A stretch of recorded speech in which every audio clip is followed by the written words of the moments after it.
Islamabad high court ने अदालती हुक्म के बावजूद इस्लामाबाद में बल्दियाती इंतखाबात न कराने के हवाले से हुकूमत से जवाब तलब करते हुए सेक्रेटरी दाखिला चीफ कमिश्नर और इलेक्शन कमीशन ऑफ पाकिस्तान से 2 हफ्तों में रिपोर्ट तलब कर ली है।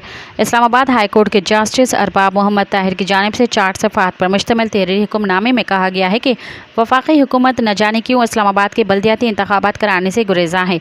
तहरीरी हुक्मनामे में कहा गया है कि इस्लामाबाद हाई कोर्ट के सिंगल बेंच ने 31 दिसंबर को बल्दियाती इंतखाबात का हुक्म दिया था। डिवीज़न बेंच ने भी 120 दिन में बल्दियाती इंतखाबात करवाने का हुक्म दिया था। डिवीज़न बेंच के 2 मार्च 2023 के अहकामात पर भी ताहाल अमल दरामद नहीं हो सका है। मज़ीद ख़बरन ऐं तफ़सीलात लाइ विज़िट कयो असांजी वेबसाइट www.awamiNewsHD.com ऐं ॾिसंदा रहो अवामी न्यूज़ HD।